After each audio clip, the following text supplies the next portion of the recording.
ओ अंधेरा ही भला था कि कदम राह पर थे, रोशनी लाई है मंजिल से बहुत दूर हमें। अल्लाह अल्लाह। आगे कहा कि अल्लाह ने उस कौम की हालत नहीं बदली, न हो एहसास जिसे खुद अपनी हालत के बदलने का। तुम सईद भी हो, मिर्जा भी हो, अफगान भी हो, सच बताओ कि क्या तुम मुसलमान भी हो। अल्लाह अल्लाह। ज़बाने पढ़ भी लिया ला इला तो क्या हासिल, दिलो निगाह मुसलमान नहीं तो कुछ भी नहीं। अल्लाह अल्लाह। हाय हाय। मैंने कुरान मुकद्दस की एक आयत करीमा बहुत सोच समझकर तिलावत करने का शर्फ हासिल किया। या अय्युहल्लज़ीना आमनू फिस्सिल्मे काफ़ा। अल्लाह ईमान वालों से इरशाद फरमा रहा, अल्लाह अल्लाह। ऐ ईमान वालों, ऐ ईमान वालों, इस्लाम में पूरे तौर पर दाखिल हो जाओ। अब आपको कोई बात समझ में आई? अब कुरान की आयत बता रही है, कुरान की आयत बता रही है कि इसका मतलब यह है कि हम मुसलमान हैं मगर मुकम्मल इस्लाम हमारी जिंदगी में नहीं है। मुकम्मल इस्लाम हमारी जिंदगी में नहीं है। हम मुसलमान हैं मगर इस्लाम से दूर हैं। हम मुसलमान हैं मगर कुरान से दूर हैं। हम मुसलमान हैं मगर नबी की सुन्नत से दूर हैं। हम मुसलमान हैं मगर सहाबा के तरीके से दूर हैं। हम मुसलमान हैं मगर तबे ताबई के तरीके से दूर हैं। हम मुसलमान हैं मगर अहले बैत के आदातो अतवार से दूर हैं। हम मुसलमान हैं मगर औलियाए किराम के तरीके से दूर हैं। हमारी बीवियां, हमारी माएँ, हमारी बहनें, हमारी बहुएं, हमारी बेटियां मुसलमान हैं मगर सैयदा खातूने जन्नत की सीरत से दूर है। मियाँ नबी करीम सल्लल्लाहु अलैहि वसल्लम के दी हुई तालीमात से दूर है। कुरान इन्हीं से कह रहा है, या अय्युहल्लज़ीना आमनू फिस्सिल्मे काफ़ा।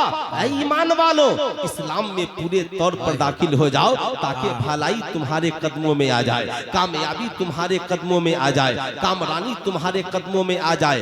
अब यहाँ पर तो दो बात का अंदाजा हो ही गया, जो महफिल में बैठे हैं ये भी मुसलमान है, जो मेलों में घूम रहे हैं वो भी मुसलमान है, जो औरतें झूला झूल रही हैं वो भी मुसलमान है।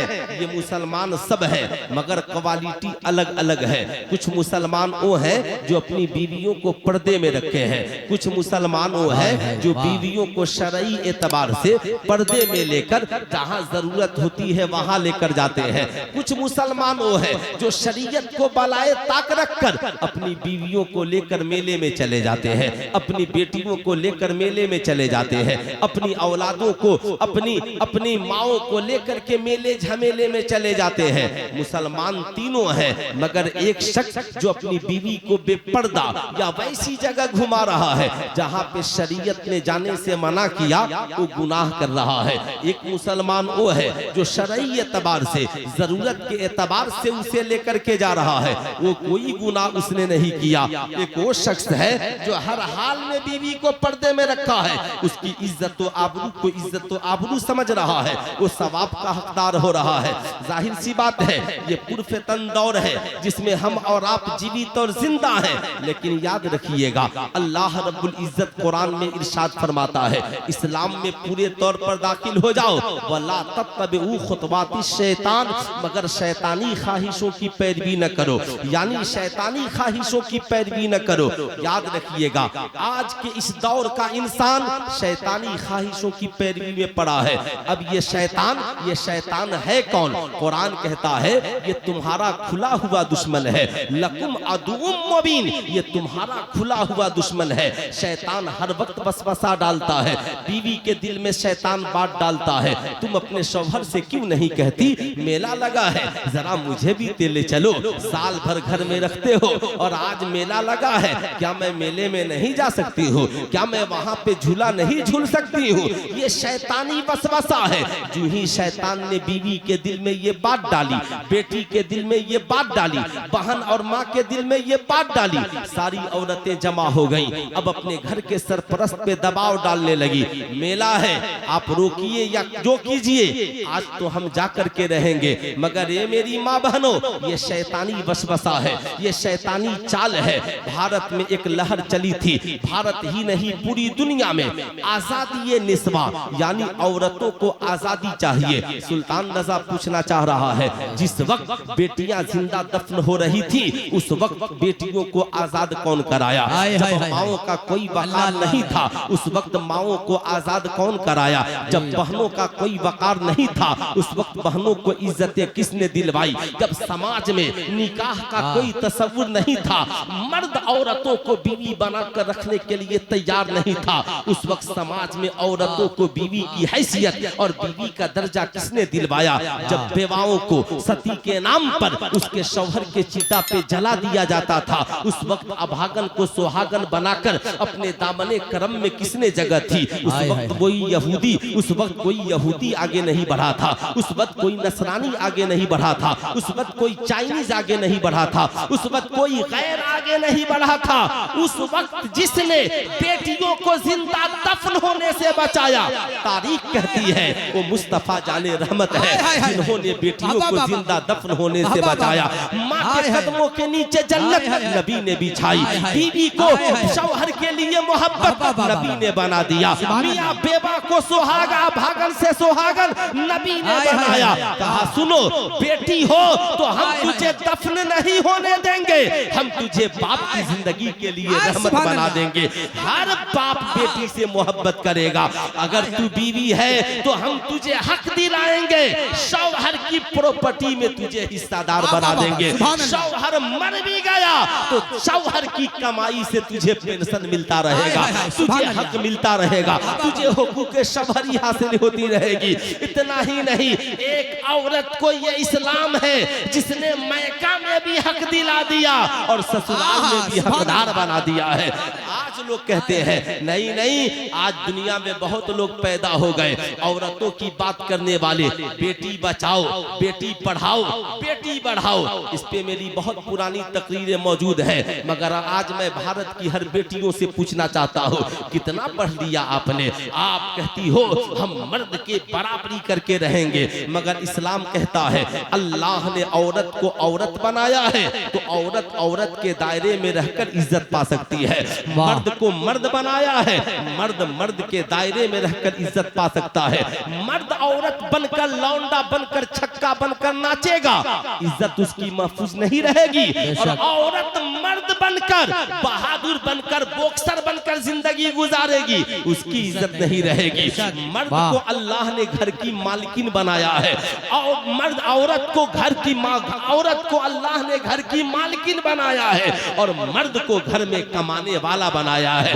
मर्द कमाएगा लाकर बीवी को देगा, बीवी घर चलाएगी, बच्चों की तालीम देगी, बच्चों की तरबियत करेगी। सुल्तान रजा ये नहीं कहना चाहता कि औरतों का कहीं जाना नाजायज है, नहीं, औरतों को सैरो तफरी की इजाजत है, मगर शरई पर्दे के साथ वैसी जगह मर्द लेकर जाए जहाँ पे बेहयाई का मुजाहरा ना हो, जहाँ पे गुनाह का कोई खतरा ना हो, जहाँ पे शैतानी चालों का कोई खतरा नहीं हो। आज हम उर्स की तकरीब में बैठे हैं, आप ईमानदारी से बताइए, बदअकीदे हमारे उर्स की तकरीबों की वीडियोस बनाते हैं और बनाकर फेसबुक पे अपलोड करते हैं। ये है सुन्नियों का उर्स, जहाँ पे औरतें झूला झूल रही हैं, औरतें मजार पे आ रही हैं। असल में वो ये चाहते हैं किसी तरीके से सुन्नियत को बदनाम किया जाए, मगर आला हजरत का फतवा उठाकर पढ़िए। पूछा गया आला हजरत से औरत का मजार पे जाना कैसा? आला हजरत फरमाते हैं ये न पूछो कि मजार पे जाना कैसा, जब औरत मजार के इरादे से निकलती है, जब तक घर लौट नहीं जाती, लानतें बरसती रहती है, लानतें बरसती रहती है। औरतों का मजार पे जाना हराम है। आज जिस बेहयाई के दौर से हमारी कौम की बेटियां गुजर रही हैं, हमारी कौम की बहुएं गुजर रही है, आज हमारे नौजवान जिस बेहयाई के दौर से गुजर रहे हैं, अगर हमने वक्त रहते कंट्रोल नहीं किया और हमने इन्हें बुजुर्गों की राह में नहीं लगाया तो यह हमारे समाज के लिए नुकसान है, नुकसानदेह है। आखिर वाकई में मुसलमानों की जिंदगी के लिए बहुत बड़ा खतरा है। इसलिए वक्त रहते हमें इसके सद्देबाप की कोशिश करनी होगी। वक्त रहते अपनी बेटियों को तरबियत करनी होगी। अपने बहुओं को सही बात बताने की जरूरत है। आज कुछ लोग कहते हैं अरे मौलाना साहब देख लेने से क्या हो जाएगा। सुल्तान रजा उन लोगों से कहना चाहेगा जो लोग अपनी बीवियों की तस्वीरें ईद के दिन सेल्फी लेकर फेसबुक पर डालते हैं और कहते हैं देखने से क्या हो जाएगा। मियां मेले झमेले में जाकर तस्वीरें और वीडियो शॉर्ट वीडियोस बनाकर तस्वीरें फेसबुक पे अपलोड करते हैं, कहते हैं देख लेने से क्या हो जाएगा। एक जमाना था कुछ साल पहले तक जब लोग इसे बहुत बुरा नहीं समझते थे, मगर हाल ताजा खबर है मियां कि आज असल में हर इंसान ये चाहता है हमें कुछ पैसे से मजबूती हो जाए, हमें कुछ कमाई मिल जाए। औरतों की भी हुड़ लग गई।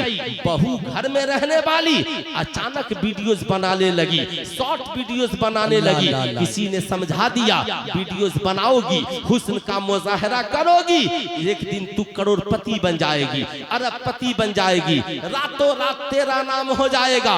लेकिन याद रखिएगा सारी औरतें एक तरह नहीं हैं और सारे मर्द एक किस्म के नहीं है। मियां सारे मर्द वैसे नहीं है, बीवी नाचे और वो बर्दाश्त कर लेंगे। इस्लाम ने इसका एक नक्शा खींचा।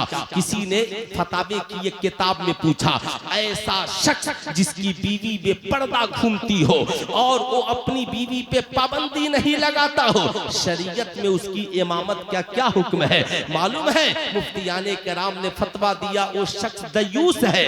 उसकी पहली जिम्मेदारी है कि अपनी बीवी को पर्दे में रखे, उसके बाद इमामत करने के लिए जाए।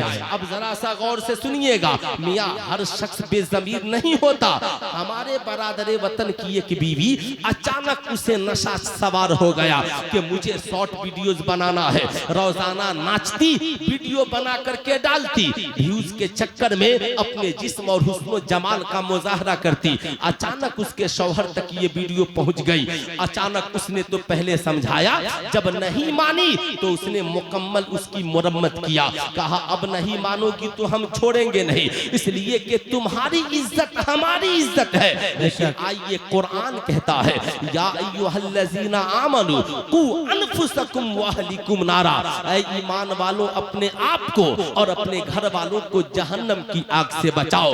मैं आपसे पूछना चाहता हूँ क्या आपने कभी अपनी बेटियों को ये बताया कौम की बेटियों सुनो, इस्लाम में नाचना हराम है, इस्लाम में गाना बाजा हराम है, इस्लाम में ये वीडियोस बना करके रील बनाकर शेयर करना हराम है, इस्लाम में तुम्हारी अपनी तस्वीर सोशल मीडिया पर डालना ये गुनाह का काम है। क्या आपको कभी इतनी फुर्सत मिली? मैं आपसे पूछना चाहता हूँ, आज हजरत तसद्दुक हुसैन शाह का उर्स है। मुझे लगता है लगभग जितने लोग हम लोग हैं हर घर से एक एक चादरें जरूर चढ़ी होंगी, मगर मैं आपसे पूछना चाहता हूँ जब मज़ार शरीफ पे चादर चढ़ाने की बात आती है, आप इमाम साहब से पूछते हैं इमाम साहब जरा ये चादर देख लीजिएगा, ये चादर खूबसूरत है कि नहीं, ये चादर अच्छी है कि नहीं, ये चादर हजरत के मज़ार पे चढ़ाने के लायक है कि नहीं। लेकिन कभी आपने अपनी बेटी को ये कहा ए बेटी तूने ईद में जो कपड़ा खरीदा है जरा देखे उसका दुपट्टा ओढ़ने के लायक है कि नहीं। हयात तुमने जो अपना कपड़ा खरीदा है तुम्हारा दुपट्टा ओढ़ने के लायक है कि नहीं। कहीं ऐसा दुपट्टा तो नहीं जिससे बाल की सियाही नजर आ रही हो, कहीं ऐसा तो दुपट्टा नहीं जिसे डालने के बाद तुम्हारा जिस्म झलक रहा हो। जाहिर सी बात है, पूछिए यहाँ पर उलमाए कराम की अजीम टोली बैठी है, औरत अगर ऐसा दुपट्टा ओढ़े जिससे बाल की सियाही नजर आए तो ऐसा दुपट्टा ओढ़ना शरअन दुरुस्त नहीं है। अगर वो औरत ऐसा दुपट्टा ओढ़कर बाहर निकल जाए जिससे बाल की सियाही नजर आए ये गुनाह है। याद रखिएगा मियां, हमने कब अपनी बेटियों को बताया औरत के लिए सतरे औरत क्या है और मर्द के लिए सतरे औरत क्या है। बड़ा अफसोस होता है मर्द के लिए सतरे औरत, आप उलमा से पूछिएगा ये उलमा बताएंगे मियां ये नाफ से लेकर ये घुटने के नीचे तक ये मर्द के लिए सतरे औरत है। मगर मर्द को देखिएगा माशाअल्लाह फुल शर्ट पहनता है, फुल पैंट पहनता है, कॉलर है, हथेली और चेहरा और ये पांव के अलावा कुछ नजर नहीं आता।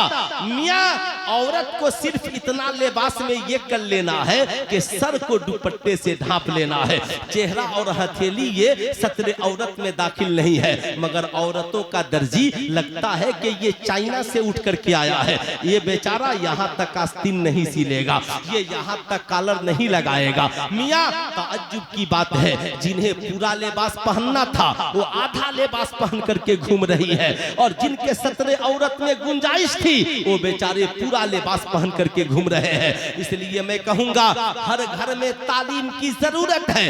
क्या आपने नहीं देखा आज जिस दौर में हम और आप जी रहे हैं, हमारे पास डिग्रियों की कमी नहीं है, हमारे पास शिक्षा की कमी नहीं है। हमारी बेटियों ने इंटर कर लिया, हमारी बहुएं बीए पास है, हमारी बीवियां मैट्रिक और इंटर पास है, हमारे घर में औरतें बीए क्वालीफाई की हुई हैं, यानी बड़ी पढ़ी लिखी डिग्रियों वाली लड़कियां हैं। मगर आपने एक हादसा सुना होगा, अभी तो सिवान में 3 हादसे हुए। छपरा में एक लड़की आई, अचानक आती है लुधियाना से और टावर पे चढ़ जाती है, कहती है मैं लिविंग रिलेशनशिप का शिकार हूँ, मेरा आशिक किसी गांव में रहता है, मुझे छोड़कर दूसरी शादी करना चाहता है, मैं अपनी जान दे दूंगी।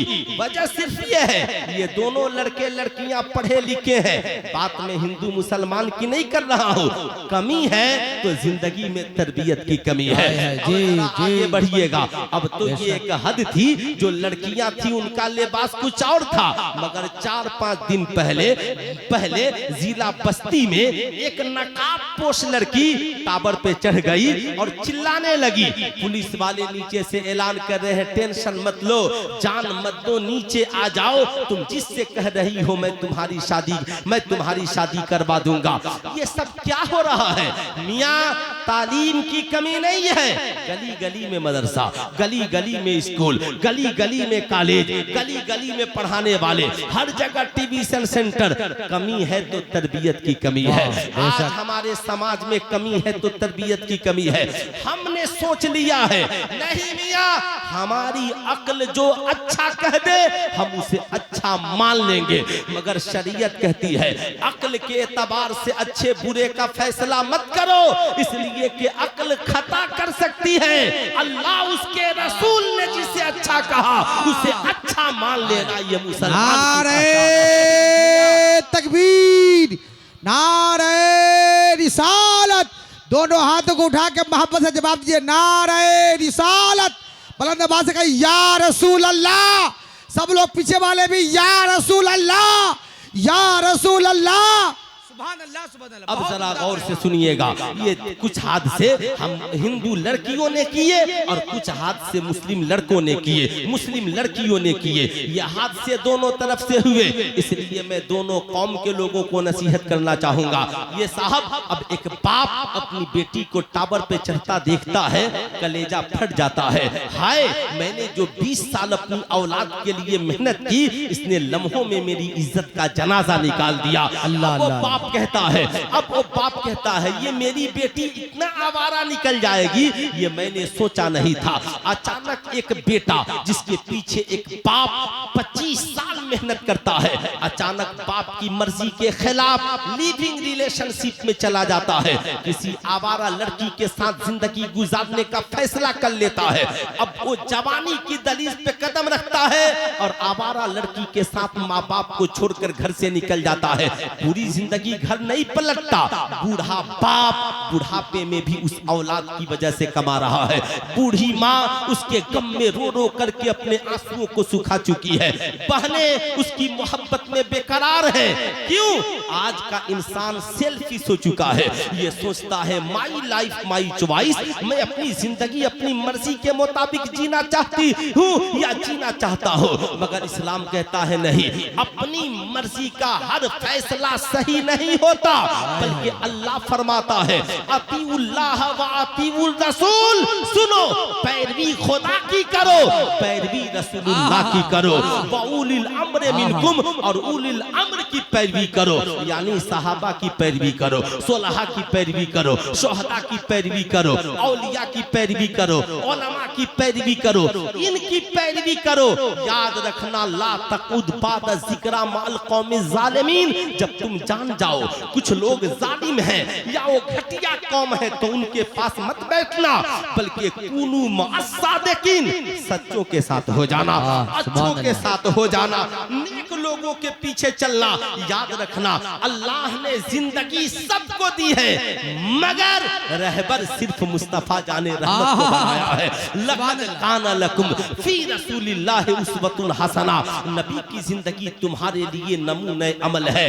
अब मैं भारत की उन बेटे और बेटियों से पूछना चाहूंगा जो कहते हैं कि मैं अपनी, क्या मेरी कोई मर्जी नहीं है? शराब पीना ये कौन सी मर्जी है?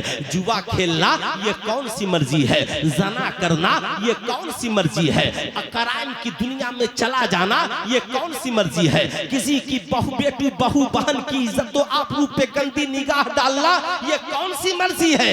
ये मर्जी नहीं, ये शैतान की पैरवी है। मर्जी तो तब हम मानते मियां, यही वजह है इस्लाम कहता है शैतान की ख्वाहिशों की पैरवी न करना, बल्कि कुरान कहता है, और कुरान कहता है, कुरान कहता है अकीमुस सलात, नमाज कायम करो, नमाज के पीछे चल पड़ो। कुरान कहता है आतु ज़कात, ज़कात दो, ज़कात की अदायगी करो। कुरान कहता है बिल वालिदैन इहसाना, माँ बाप के साथ भलाई करो, माँ बाप के साथ भलाई में लग जाओ। कुरान कहता है हलालन रिज़्क़न तय्यबन ताहिरा, याद रखना हलाल तय्यब और ताही रिज़्क़ खाना। कुरान कहता है मेहनत करो, रिज़्क़ हलाल कमाओ। अहल्लल्लाहुल बैअ व हर्रमल रिबा, अल्लाह ने तिजारत को हलाल करार दिया और सूद और रिबा को हराम करार दिया।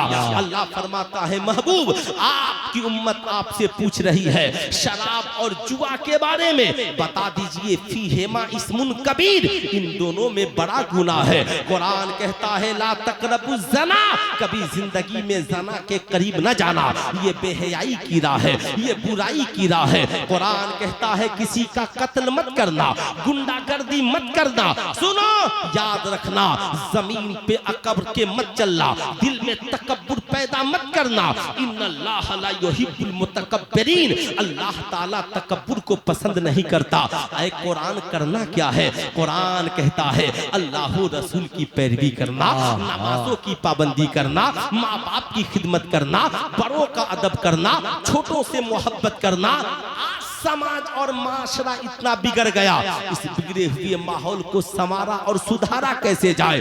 जो नौजवान अपनी मर्जी की बात करते हैं, सुल्तान रज़ा उनसे पूछना चाहता है, बता तू कहता है सिर्फ तेरी मर्जी, मगर मैं पूछना चाहता हूँ बचपन में जब तू पैदा हुआ तो सबसे पहले दूध का कतरा तेरे मुंह में किसने डाला था? तुम्हारी माँ ने। सबसे पहले तेरे लिए कपड़े किसने खरीदे थे? तुम्हारे वालिद ने। तेरी तालीम का इंतजाम किसने किया था? तुम्हारे माँ बाप ने। तुम बेटा हो या बेटी, तुम्हारे लिए अच्छे ट्यूशन सेंटर का इंतजाम किसने किया था? तुम्हारे माँ बाप ने। अगर तुम मुसलमान हो तो तुम्हारे माँ बाप ने तुम्हारे लिए अकीके का इंतजाम किया था, खुशियां मनाई थी, इस उम्मीद के साथ ये मेरी औलादे मेरी बुढ़ापे का सहारा बनेंगी, मेरी औलादे जवान होकर के मेरा नाम रोशन करेंगी। मगर क्या हुआ? 10 साल नहीं 20 साल एक माँ बाप आपकी खिदमत करते रहे। कॉलेज का इंतजाम, स्कूल का इंतजाम, ट्यूशन सेंटर का इंतजाम, अच्छे लिबास का इंतजाम, अच्छे खाने का इंतजाम। किसी ने अपने बेटे को डॉक्टर बना दिया, किसी ने अपने बेटे को इंजीनियर बना दिया, किसी ने अपने बेटे को प्रोफेसर मास्टर बना दिया, किसी ने अपनी बेटी को इंटर पास कराया, किसी ने अपनी बेटी को बीए पास कराया। हर माँ बाप अपनी ताकत के मुताबिक अपनी औलादों को कामयाबी की दहलीज तक पहुंचाते हैं। सुल्तान रज़ा उन औलादों से पूछना चाहता है जो माँ बाप 20 साल अपनी मेहनत मेहनत से तुम्हें कामयाबी की दहलीज तक पहुंचा सकते हैं, तेरी हर नेक ख्वाहिश की तकमील कर सकते हैं। क्या वो माँ बाप अगर तू बेटा है तो तेरे लिए एक अच्छी दुल्हन का इंतजाम नहीं कर सकते हैं? अगर तू बेटी है तो तेरे लिए एक नेक दूल्हा का इंतजाम नहीं कर सकते हैं? नारे तकबीर, नारे रिसालत, मसलके आला हजरत फैजाने सरकारे सुरकाही उर्से मुकद्दस। मोहब्बत के साथ दोनों हाथ उठाइए, मोहब्बत से कहिए या रसूल अल्लाह, या रसूल अल्लाह। सुभान अल्लाह, क्या उम्दा पैगाम है। मैं आपसे पूछना चाहता हूँ, कौम की हर बेटी से पूछना चाहता हूँ, लेकिन क्या हुआ? बाप ने सोचा था अपनी पसंद का बेटी के लिए एक बेहतरीन दूल्हा लाऊंगा जो मेरी बेटी के दुख को दुख समझेगा, मेरी बेटी का ख्याल रखेगा।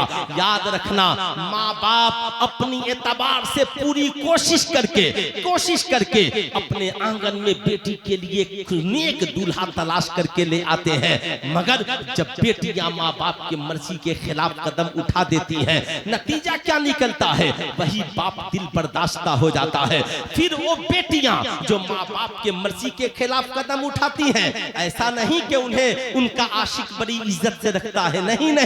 आपने सुना होगा उत्तर प्रदेश का एक हादसा है, एक लड़की का व्हाट्सएप पे एक आवारा लड़के से दोस्ती हो गई। उसने अपना नाम बदल कर इसे बता दिया कि हाँ मैं भी मीम हूँ, तुम मुझसे दोस्ती कर लो। दोस्ती हो गई, मुलाकात हो गई, शादी हो गई, बच्चा भी हो गया। 2 साल बाद जब लड़की पे उसने जुल्म किए, तब पता चला कि यार ये तो मीम नहीं, ये तो है। सुल्तान रजा पूछना चाहता है, आज सोशल मीडिया पे दोनों ग्रुप बने हुए हैं, हमारे बरादराने वतन का भी ग्रुप और हमारा भी ग्रुप। हमारी ग्रुप के नौजवान अपनी बेटियों का रोना रो रहे हैं और उस ग्रुप के नौजवान अपनी बेटियों का रोना रो रहे हैं। बेटियां दोनों तरफ से बेटियों की इज्जतें लूटी जा रही है। मैं बताना चाहूंगा, याद रखना, जो लड़कियां माँ बाप की मर्जी के खिलाफ आवारा कुत्तों के चक्कर में आ गई, ऐसे ही चक्कर नहीं आता, ये शैतान की एक चाल है। आप कहेंगे मौलाना मेरी बेटी तो बड़ी नेक थी, अचानक बिगड़ कैसे गई? अब सुनिए मियाँ, ये एक मोबाइल फोन है, इसका बुक पे 2500 फ्रेंड हैं, तुम्हारे कितने हैं? अब फ्रेंड की देखा देखी में कहा मेरे तो 5000 है। अब उसमें इसने देखना शुरू किया, कहा अरे मैं तो घर में ही हूँ, फेसबुक पे किसी को देख लेने से क्या हो जाएगा? अचानक उसके फ्रेंड रिक्वेस्ट को इसने कबूल किया, उसने कमेंट किया, इसने इधर से जवाब दिया। उसने कहा अच्छा मुझे तुम्हारे पोस्ट बड़े अच्छे लगते हैं, तुम बहुत अच्छे दिलो दिमाग की लगती हो, जरा अपनी एक तस्वीर भेजो, मैं तुमसे बेपनाह मोहब्बत करता हूँ। ये सोचती है अरे क्या हुआ, तस्वीर भेजने में मैं थोड़ी जा रही हूँ, मगर शैतान हमलावर हो गया। हाँ टेंशन मत ले, तेरे बाप से ज्यादा ये प्यार करता है, तेरी माँ से ज्यादा ये प्यार करता है, तेरे घर वालों से ज्यादा प्यार करता है। वो लड़की घर में है, माँ को खबर नहीं, बाप को खबर नहीं, और इंस्टाग्राम फेसबुक की दोस्ती ने बिहार से निकाला और गुजरात पहुंचा दिया, बिहार से निकाला और दिल्ली पहुंचा दिया। अचानक वो लड़की दिल्ली और मुंबई चली गई। जाने के बाद पता चला उस आवारा कुत्ते ने 10-20 दिन होटल में रखा और टुकड़े टुकड़े करके गटर में डाल दिया। कुछ लड़कियों को लाकर उन्होंने छोड़ दिया। जब इज्जत और आबरू लूट गई, थाने में गुहार लगाती रही, मगर थाना कर भी क्या सकता है। अब माँ बाप अपनाने को इसलिए तैयार नहीं कि इसने इज्जत और आबरू का जनाजा निकाल दिया है। ऐ मेरी कौम की बेटियों, याद रखना, तुमने देखा होगा चाय की होटल में जब तक चाय प्याली में रहती है, लोग चाय की प्याली की गर्मी को बर्दाश्त करते हैं, मगर चाय खत्म हो जाए तो फेंक देते हैं। यही हाल आज के दौर में उन आवारा भेड़ियों का है जो लड़कियों को मोहब्बत के नाम पे दगा, इश्क के नाम पे धोखा, उनके जिस्म की भूख मिटाने के लिए उनसे झूठी दोस्ती झूठा वादा करके अपने फ्रेम और जाल में फंसाते हैं। जब तक उनकी इज्जत नहीं लूट लेते, महंगी गाड़ियां हैं, महंगे होटल है, महंगे कार है, महंगी दवाइयां है, महंगा मोबाइल है, महंगे पर्स है, जब इज्जत लूट लेते हैं छोड़ करके चले जाते हैं। इसलिए मेरी कौम की बेटियों, आज के इस जलसे में पैगाम लेकर जाओ, दौलत और इज्जत दोनों में से एक चुन लो।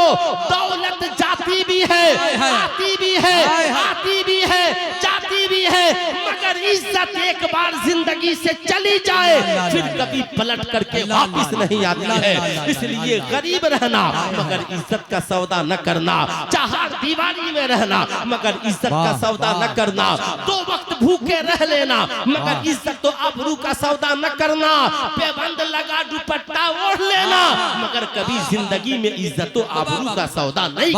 नारे तकबीर, नारे रिसालत, मसलके आला हजरत फैजाने औलिया कॉन्फ्रेंस बस अपने ही रहमत का तलबगार बना दे।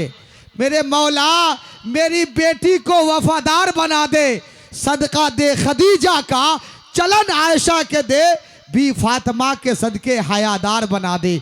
मोहब्बत के साथ दोनों हाथ उठाइए, कहिए या रसूल अल्लाह, या रसूल अल्लाह। बहुत उम्दा पैगाम हजरत। ऐ मेरी कौम की बेटियों, अगर तुम रसूलुल्लाह की सुन्नत को अपनाओगी, सैयदा खातूने जन्नत की हया को अपनी जिंदगी में जगह दोगी, टावर पे चढ़ने की जरूरत नहीं पड़ेगी, तुम्हारा कत्ले आम नहीं होगा, तुम्हारी इज्जतें नीलाम नहीं होंगी, बल्कि तेरा बाप इज्जत के साथ तेरी डोली को सजाएगा और तेरे ससुराल भेजवाएगा। तेरे पाँव में कांटा भी चुभेगा तो तेरा बाप तेरी खैरियत लेने पहुंच जाएगा, तेरी बाप पहुंच जाएगी, तेरी बस्ती वाले पहुंच जाएंगे। याद रखना, ये नबी हैं जिन्होंने सबसे ज्यादा बेटियों को इज्जत दी है।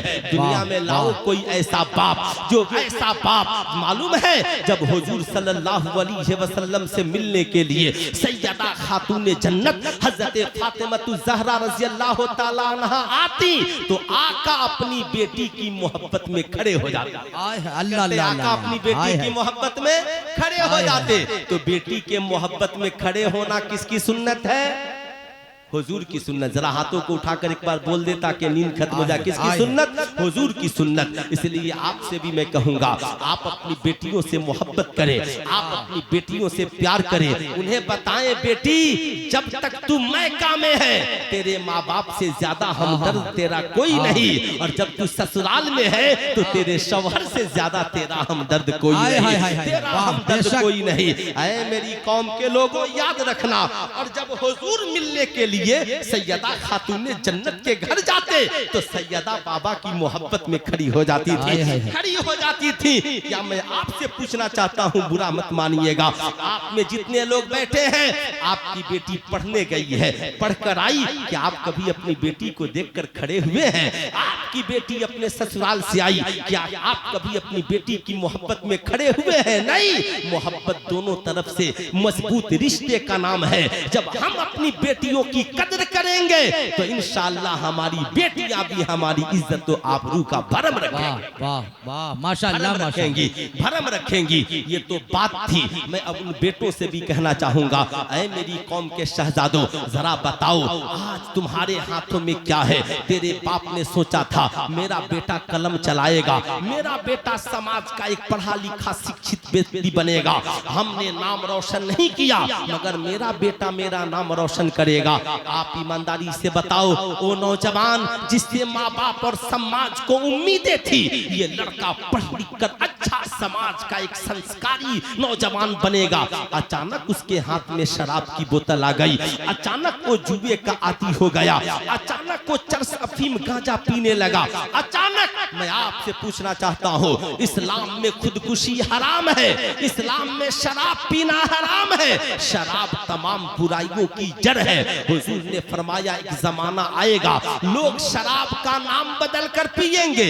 आज विस्की के नाम पर, आज कोल्ड ड्रिंक के नाम पर, न जाने किन किन नामों पर आज शराब की बोतलों को नौजवानों के हाथों में थमाया जा रहा है।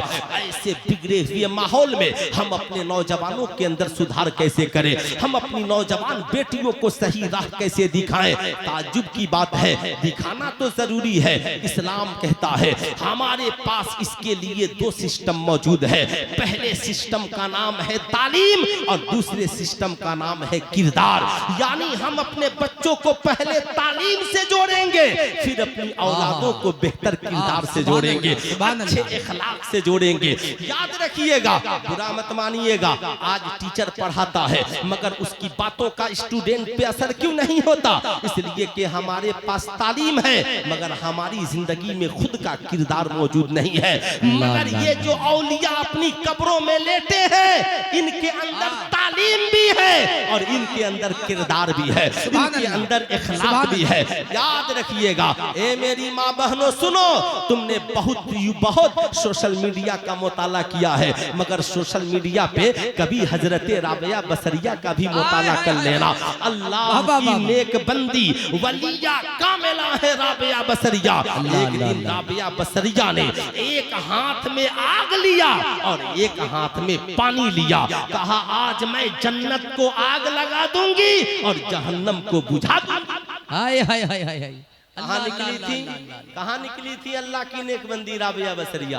मालूम है, आजकल आला हजरत के एक शेर पे कुछ बदअकीदों का एतराज हो रहा है। आला हजरत का एक शेर है, सारे अफ्ताबे जहां करते हैं काबे का तवाफ, काबा करता है तवाफे दरे वाला तेरा। सरकार गौसे आजम की शान में अल्हम्दुलिल्लाह इसके मुतालिक इमामे गजाली की भी फिक्र यही है। इसके मुतालिक मुख्तलिफ हमारे बुजुर्गों की फिक्र यही है कि बेशक काबा वलियों के दर का तवाफ करता है। सैयदा राबिया बसरिया अल्लाह की मुकद्दस वलिया है। सुनो मेरी माँ बहनों, तुम अपनी जिंदगी को सजाओ संवारो मगर याद रखना, तेरा सजना और संवरना अल्लाह रसूल की रज़ा के हुक्म के मुताबिक तेरे शौहर के लिए होना चाहिए। दुनिया में दो औरतें हैं, एक औरत इसलिए सजती संवरती है कि मैं सज संवर कर मार्केट में जाऊंगी, जमाना मुझे देखकर ब्यूटीफुल कहेगा, बड़ा खूबसूरत कहेगा। लेकिन एक औरत इसलिए सजती संवरती है, मेरा शौहर मुझे देखकर खुश हो जाएगा। मालूम है, अब उस औरत का गुस्ल करना सवाब, उस औरत का नया कपड़ा पहनना सवाब, उस औरत का जेवर पहनना सवाब। उसने कान में बाली पहना मगर 4 बालियां थी। उसने अपने शौहर से पूछा, सुनिए बताइए आपको कौन सी बाली पसंद है, आपको कौन सी नथिया पसंद है? उसके शौहर ने कहा देखो खूबसूरत तो सब है मगर मुझे ये वाला ज्यादा पसंद है। उसने कहा जो आपकी पसंद वही मेरी पसंद है। उसने उस बाली को उठाया, कान में डाल लिया। अब जब तक वो बाली कान में है, एक एक लम्हा उसे सवाब मिल रहा है। ये है, उसने बाली जो कान में डाली है वो शौहर की मोहब्बत की डाली है। ऐ मेरी माँ बहने, इसलिए दुनिया को दिखावे के लिए न सवरना, मार्केट और महल्लों में दिखावे के लिए न सवरना, शादी पार्टियों में हुस्नो जमाल के दिखावे के लिए न सवरना। सवरना है तो अपने शौहर की रज़ा के लिए सवरना, शौहर की खुशी के लिए सवरना। याद रखिएगा, और अपनी जिंदगी को कुरान की तिलावत से सजाना, नमाज की बरकतों से सजाना, अपने घरों में मुसल्ला बिछाना। हजरत राबिया बसरिया ने एक बार हज का इरादा कर लिया। क्या कर लिया? हज का इरादा कर लिया। सुनिए, चली है हज करने, अल्लाहु अकबर, एक कदम चलती, मुसल्ला बिछाकर 2 रकत नमाज पढ़ती। अब आप जरा सा सोच लीजिए, राबिया बसरिया इतनी अल्लाह की नेकबंदी, चलती और एक कदम चलती और मुसल्ला बिछाकर 2 रकत नमाज पढ़ती। अब बताइए, अब इस तरीके से कोई सफर करे तो वो काबा कब पहुंचेगा, तवाफ कब करेगा? अल्लाहु अकबर, हज का वक्त करीब आ गया, तवाफ का वक्त करीब आ गया। राबिया बसरिया मुसल्ला बिछाती, नमाज पढ़ती, एक कदम चलती, बिछाती। रब का हुक्म होता है, ऐ काबा तू तो ये बता, मेरी राबिया तो मेरी मोहब्बत में नमाज पढ़ते आ रही है, राबिया यहाँ नहीं आ सकती, तो क्या तू राबिया के करीब नहीं जा सकता है? जा सकता है। इब्राहिम इब्ने अदहम जब काबे के करीब पहुंचे, देखा काबा तो यहाँ मौजूद ही नहीं है। काबा जब वहाँ पहुँचा, इब्राहिम इब्ने अदहम ने पूछा किधर, कहा राबिया रास्ते में थी इसलिए वहाँ चला गया ताकि राबिया वहीं पे काबे का तवाफ कर ले। नारे तकबीर, नारे रिसालत, फैज़ाने औलिया कॉन्फ्रेंस, उर्से मुकद्दस। अल्लाह अल्लाह अल्लाह, सुभान अल्लाह। राबिया वहीं पे काबे का तवाफ कर ले। अब मैं याद दिलाना चाहूंगा, ऐ मेरी कौम के शहजादों सुनो, वही राबिया बसरिया है, एक हाथ में आग और एक हाथ में पानी। दीवानों ने पूछा राबिया किधर जा रही हो, कहा आज जन्नत को जला दूंगी, आग लगा दूंगी और जहन्नम को बुझा दूंगी। पूछा क्यों, कहा इसलिए कि लोग जन्नत के लिए नमाज पढ़ते हैं, लोग जन्नत के लिए नमाज पढ़ते हैं और जहन्नम से बचने के लिए हज करते हैं। इसलिए न जहन्नम रहे न जन्नत रहे। नमाज तो खुदा की रजा के लिए है, सजदा तो खुदा की रजा के लिए है, रोजा तो खुदा की रजा के लिए है। इसलिए जब कोई नेक महफिल सजाइए, नेक काम कीजिए तो रब की रजा के लिए कीजिए। अल्लाह आपकी जिंदगी में बरकतें देगा, अल्लाह आपके घरों में बरकतें देगा। इसलिए जो महफिलें अल्लाह की रजा के लिए सजाई जाती है, अल्लाह ताला उस महफिल की मोहब्बतें लोगों के दिलों में डाल देता है, उस इंसान की मोहब्बतें लोगों के दिलों में डाल देता है। इसलिए मेरे दोस्त याद रखिएगा, ये अल्लाह वाले जो ये अल्लाह के मुकद्दस औलियाए कराम हैं, ये जहां कदम रखते थे वहीं पे जिंदगी में लोगों के इनकलाब ला देते थे। क्यों? इनके पास तालीम भी है, इनके पास तरबियत भी है। अब जरा हम बारगाहे मुस्तफा में चलते हैं, वरना बात आएगी जाएगी निकल जाएगी। नबी करीम सल्लल्लाहु अलैहि वसल्लम तशरीफ फरमा है, सरकार की दो बीवियां आजू बाजू में बैठी हैं। इतने में एक नाबीना सहाबी रसूल जिनकी आंखों से दिखता नहीं है चले आ रहे हैं आका से मिलने के लिए। आका अलैहि सलाम ने इरशाद फरमाया, मेरी बीवियों घरों के अंदर चली जाओ। इन्होंने अर्ज किया या रसूल अल्लाह क्यों? कहा अब्दुल्ला इब्ने मक्तूम आ रहे हैं। वो अर्ज गुजार हुई या रसूल अल्लाह अब्दुल्ला इब्ने मक्तूम को तो दिखता नहीं है, वो तो अंधे हैं। सरकार इरशाद फरमाते हैं, ऐ मेरी बीवियों सुनो, अब्दुल्ला इब्ने मक्तूम अंधे हैं मगर तुम तो अंधी नहीं हो। पता क्या चला, जैसे अजनबी मर्द के लिए अजनबिया औरत का देखना गुनाह, ऐसे ही अजनबिया औरत के लिए अजनबी मर्द का देखना गुनाह। आज से ये मत कहिएगा मौलाना देखने से क्या होता है, देखने से गुनाह भी होता है, देखने से सवाब भी होता है। नाच देखिएगा गुनाह है, फिल्म देखिएगा गुनाह है, नाचने वालियों को देखिएगा गुनाह है, अजनबिया औरत को बार बार देखिएगा गुनाह है। मगर इन्हीं निगाहों से माँ बाप के चेहरे को देखिएगा, हज मकबूल का सवाब मिल जाएगा। इन्हीं निगाहों से काबे को देखिएगा, सवाब के हकदार हो जाइएगा। इन्हीं निगाहों से कुरान देखिएगा, सवाब के हकदार हो जाइएगा। इन्हीं निगाहों से उलमा का चेहरा देखिएगा, सवाब मिलेगा। इन्हीं निगाहों से मदीना देखिएगा, सवाब मिलेगा। देखने से गुनाह भी होता है, देखने से सवाब भी मिलता है। ऐ मेरी कौम की बहू बेटियों, आज के जलसे से पैगाम लेकर जाओ, शॉर्ट वीडियोस के चक्कर में अपनी इज्जत को बर्बाद न करो, अपनी तस्वीरें सोशल मीडिया पे शेयर मत करो। और मैं हर घर के सरपरस्त से कहूंगा, आप अपनी बीवियों की तस्वीरें फेसबुक पे न डालो, अपनी बेटियों की तस्वीरें फेसबुक पे न डालो। न जाने किसकी गंदी नजर कब उनकी इज्जत और आबरू पे पड़ जाए। इसलिए मेरे दोस्त इंशाअल्लाह हमारा इस पे अमल होगा। अरे हाथ उठाकर पीछे से नौजवान बोले हमारा इस पे अमल होगा, जरूर होना चाहिए। याद रखिएगा, मियाँ नबी करीम सल्लल्लाहु अलैहि वसल्लम की आमद से पहले शराब आम था, जना आम था, जुआ आम था, बेहयाई बुराई आम थी। मगर सारे बुराइयों के दरवाजे पे जिस इंसान ने ताला लगा दिया, उन्हें ही मुस्तफा जाने रहमत कहते हैं। माशाअल्लाह, पूरा मजमा खड़े हो जाइए। खड़े हो जाए। सरकार सुरकाही की इल्मी रूहानी अमानतों के अमीन जानशीने